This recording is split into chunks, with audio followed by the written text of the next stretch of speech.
for a psychologist, it just seems odd to me that we're just going to use terms like psychopath from a psychologist to mean people that I disagree with on the internet and people who I disagree with politically. It's like if a doctor came out and was like, well, everybody has cancer because they don't like the war in Israel. It's like, what do you mean, doctor? No, you have cancer. You do. Really see this starting to happen on the right. Like, I've been tracking psychopathic behavior on the right for probably 4 years, something like that, especially on the anti-Semitic side, because that's really where it reared its head first. And why is that? There's nothing more annoying than a successful minority. Right. Now, that's part of it. And I'm going to, I might as well get myself in trouble right away, too. Yeah, for sure. There's nothing more annoying than a successful minority. It has nothing to do with the war, the atrocities and stuff. I mean, there's nothing more annoying than certain minorities that tend to be pretty annoying, but it's not that we're annoyed with you dropping bombs on children. But yeah, we're at the point where he's saying that that's just your excuse, you anti-Semitic bigot. You know, you're just using the pictures of dead babies as an excuse to be able to talk bad about Jews. And there's nothing more annoying than a successful psychologist. It all feels wrong. It feels like he's trying to get you to believe a certain thing, and not that we're just like magically discovering it during this conversation. What I think he's trying to do is exactly what Douglas Murray was trying to do at the beginning of that episode. Only I think he saw how that went for Douglas Murray and the way that Douglas Murray approached it. I can make a better appeal to authority, and that will convince them all that Israel's great. Instead of telling Joe Rogan that this is dangerous and what he's done and the people that he's brought on and all that, he instead decides to go the route of humbling himself in front of Joe Rogan and saying, like, because I've had to deal with this too, because I have a podcast and I try to figure out, how do I make sure that I'm not bringing on people who are just, psychopaths or grifters or whatever. And he's essentially trying to, instead of telling Joe Rogan head on like Douglas Murray did, he's trying to manipulate Joe Rogan into arriving at the conclusion that Douglas Murray wanted him to arrive at. The dude was like fired from university for being opposed to people who insist that you go along with their ideology, otherwise you're evil. That was his entire shtick, his whole thing. That was the Daily Wire's entire shtick as well. And now it's like, well, if you don't agree with me, you're just a psychopath, because I've been watching you guys for 4 years. I've been watching these gripers for 4 years, and they're just psychopaths. When people throw around the terms woke right, I'm really confused about who the woke right are. I thought, honestly, that the woke right people were the, I don't know, Zionists or pro-Israel people who were screaming anti-Semitism every single time someone would criticize Israel. It's a much better parallel. It's a much better parallel. That's that inverted psychology there. Like, literally, I started using the term woke right when we were talking about this debate, and I totally had it backwards with who people were saying the woke right were. It's the exact opposite, I guess.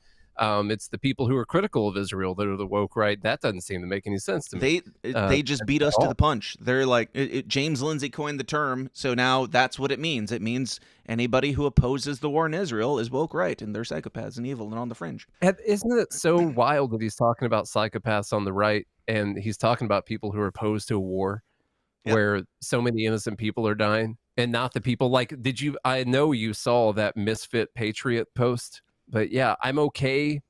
I'm okay with as many dead kids as it takes to stop Hamas. You people sound like woke leftists trying to make an emotional argument so you can argue from a position of moral superiority. I don't know if you want me to actually read this whole thing. You don't have to read the whole thing. Honestly, when I saw it going around, I didn't read more than the first sentence, because what do you need to read after the first sentence? The first sentence, I'm okay with as many dead kids as ... However you finish that sentence, you're a monster. So I don't care what your 12 paragraphs after that say.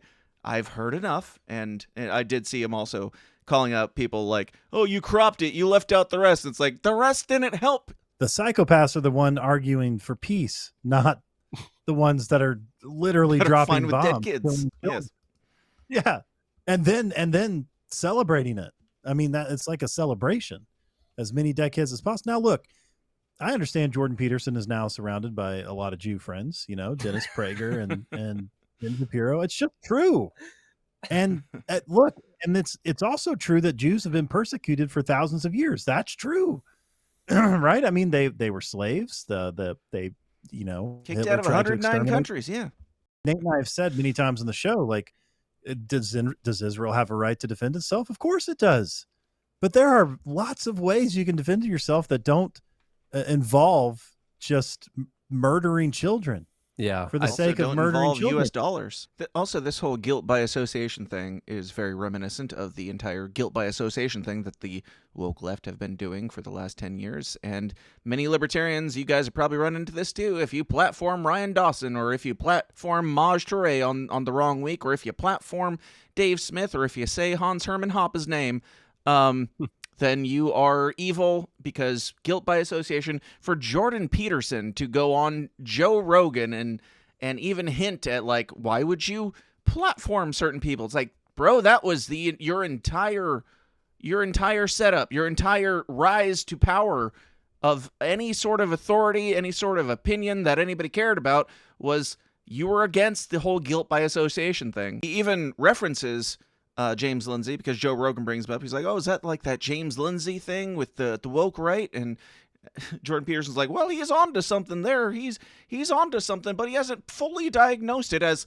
psychopathy or psychopathic behavior yet. It's like, you're the psychologist, dude. Like, I mean, the woke right thing isn't like on its way to being correct. It's completely batshit out of left field, out of the entire thing that you were supposed to be opposing, and now you're adding on to that. Actually, they're all demons and monsters and Pharisees and evil if they disagree with my political opinion. He completely inverted it, which I find quite satanic, and I will continue to call it inverted psychology from Jordan Peterson. I would take it further than that. I mean, Jordan Peterson was literally like, he was Mel Gibson in The Patriot, carrying the flag into battle at the end of that movie. That was Jordan Peterson when he argued, when he was all upset about them, now he'd taking probably down be mad if somebody platformed Mel Gibson.